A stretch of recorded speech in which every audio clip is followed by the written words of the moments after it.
scoreless draw on Friday night against Tech, somewhat atypical for this team, but I couldn't be here to see it myself, but it looked like from kind of going over the numbers and reading about the game afterwards that felt like a game where the Cats were in the driver's seat pretty much the entire game and just couldn't find a way to punch through. Is that kind of an accurate assessment, do you think?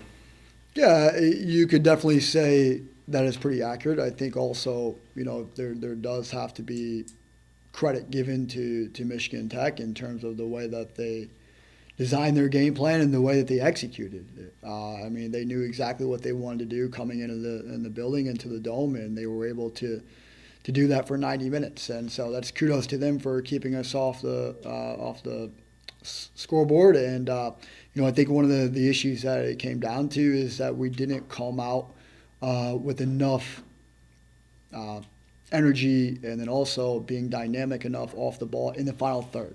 The final third in the first half was not exactly what we wanted, but we were able to make those adjustments and to be more unpredictable and to be more dynamic in the final third in the second half. But we just weren't able to be able to get that goal that really would have, I think, pushed us over the edge at the point too as well. So I think our team played extremely hard. I think they executed the things that we worked on within training. But soccer and sports in general can just be like that sometimes. And so, although we're not necessarily thrilled about the result, it is a result nonetheless. And we still get a point, still 7-1-3, and still in the driver's seat for our goals, and then also for the driver's seat for battling within conference. And yeah.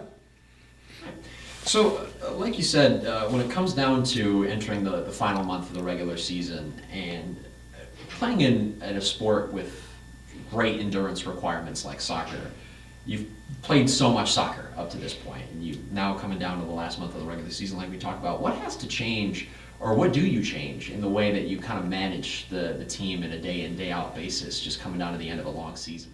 Yeah, I think one of my favorite sayings is if you don't have it right by October, you're not going to get it right. In terms of just being able to manage the fatigue, focus on just things to implement week to week in terms of what you're doing in training. If you're training for 2.5 hours to 3 hours, you ain't got it right. You ain't going to get it right by October. So I think you really got to be able to be mindful of the players, and especially keep in mind that not only are we been playing a lot of soccer, but they're also in school for the last 6 weeks. So now those things are starting to creep up in terms of midterms, exams, and they also have other issues outside of soccer and school. They've got their social life, and they have other distractions that kind of creep in too. And I think just checking in with them at this stage, having mid-season meetings, checking in about their mental health is also important, because we've talked about this early on in our press conferences about everything is great, everything is good based on our record and based on all the inside, the players' mentalities, et cetera. But once you face that adversity, things change a little bit. And right now, what we're going through is a little bit of adversity. We didn't score in our last game. We haven't won a game for the last 2 weekends, but, we have gotten results, and we haven't been only lost one game. So I think right now is the perfect time to go through a little bit of adversity, kind of find out what we're made out of, and to see if we can continue, full steam ahead. The players have put in a massive amount of work, and the kudos to them to be able to bring the energy and the competitiveness even this late into the season. But now is not the time to rest. The middle is not the time to rest. We can rest at the end of the year. And so that's the message to the team right now, is put our head down, drive forward, and just continue to play for one another until we get those results that we need. After a game like Tech, big rivalry game, emotions probably a little bit higher. I think teams notoriously, after those type of games, typically have letdowns on the field. Now with you guys, I would assume you'd agree it's probably beneficial. You've had a little bit of time after that. Now you're looking at Grand Valley, Davenport, a little bit of deja vu from just a couple weekends ago. Talk about having that extra time and being able to really game plan and get ready for those two opponents. Yeah, and it's interesting because they are different opponents, and they're different from what Tech did too as well. So trying to come up with a game plan that we may see something different from Davenport, or maybe we don't. That's the difficult part right now, is trying to prepare for that first match. And that's really the major focus that we're looking for, is just DU, because we are looking to to build upon of each and every week in terms of what we've been trying to implement into our system, to stay dynamic, to stay unpredictable. And that's what we got to continue to do on Friday as well.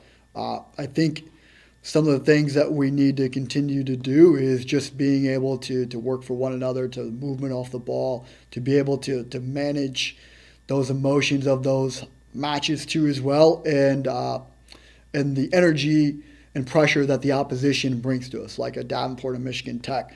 When you're ranked, every team is going to be playing you with their best game because they want to beat a ranked opponent. So now we've adjusted from being a team that has maybe never been ranked before to a team that's being ranked and now dealing with that type of target and pressure. And we are now learning how to deal with that. And we're not bad at it by any means, but we're just absorbing that pressure. And now we need to take the next step into that pressure, and that's to get a W. So, like you said earlier, Coach, the Cats up to this point have played in such a way that they've kept themselves in the driver's seat to accomplish their goals and what they want to do in the conference up to this point this season. And it feels like that's going to really come to a head this Sunday, where that's the moment where you're either still going to be in the driver's seat or not completely anymore. So how do you kind of manage a huge match like that in the regular season without making it bigger than it is, you know? Yeah, I mean, that's always difficult because, anytime you play a quality opponent of that nature, there's always the distractions of the outside of, what ifs and how do we approach it and everything. And so, to be honest, we really haven't discussed it at all. Not one bit yet, because I think our primary concern and what we have to deal with and what we have to take care of is Davenport. And it's solely focused on that. We haven't mentioned GVSU at all this week because the biggest and most important thing is Friday. And I think that might be beneficial for us, because when you have Monday, Tuesday, Wednesday, Thursday to look forward and to think about playing someone like GVSU the last time, it can't help but creep into your mind. I think there's an advantage to it now that they're the second game, where we don't have to dwell on it so much and our focus can be solely driven and Davenport focused from here on out.